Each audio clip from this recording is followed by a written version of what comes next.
மசால் பூரி வீட்டில் எப்படி ரெடி பண்ணலான்னு பார்க்கலாங்க. பச்சை பட்டாணியை ஒரு 6 மணி நேரம் ஊற வச்சு, ஒரு உருளைக்கிழங்கு போட்டு ஒரு 4 விசில் வச்சு எடுத்துக்கோங்க. லைட்டாக மசிச்சுக்கோங்க. ஒரு மிக்ஸி ஜாரில் ஒரு பெரிய வெங்காயம், ஒரு தக்காளி, ஒரு பச்சை மிளகா, 4 பல்லு பூண்டு, கொஞ்சம் இஞ்சி, புதினா, மல்லி, கருவேப்பிலை அதெல்லாம் ஃப்ளேவருக்கு கொஞ்சம் கொஞ்சம் ஆட் பண்ணி பேஸ்ட்டாக வச்சுக்கோங்க. ஒரு கடாயில் ஆயில் ஊற்றி அதில் ஃபஸ்ட்டு ஒரு tablespoon chilli powder add பண்ணி நல்லா ராஸ்மல் போகிற வரைக்கும் நல்லா வதக்கிடுங்க. இப்போ நம்ம அரைச்சி வச்சு இந்த பேஸ்ட்டையும் ஆட் பண்ணி நல்லா எண்ணெய் பிரிஞ்சு வர்ற வரைக்கும் வெயிட் பண்ணி நல்லா குக் பண்ணி எடுத்துருங்க. எண்ணெய் பிரிஞ்சு வந்ததுக்கப்புறம் அது கூட தேவையான அளவு உப்பும், மல்லித்தூள், கரம் மசாலாவும் ஆட் பண்ணிக்கோங்க.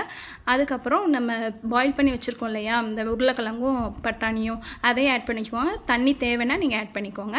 இப்போ பூரியும் சைட் பை சைடாக நம்ம ரெடி பண்ணி வச்சுக்கலாம். இதுக்கு இடையில் கேரட்டை துருவி வச்சுக்கோங்க. அப்புறம் மல்லி இலை, கருவேப்பிலை, பெரிய வெங்காயம் இது எல்லாத்தையும் குட்டி குட்டியாக சாப் பண்ணிக்கோங்க. பூரியை நல்லா நுணுக்கி போட்டு மசாலா ஊற்றி கேரட்டு துருவி வச்சது எல்லாத்தையும் போட்டு இறக்கிங்கன்னா மசால் பூரி ரெடிங்க.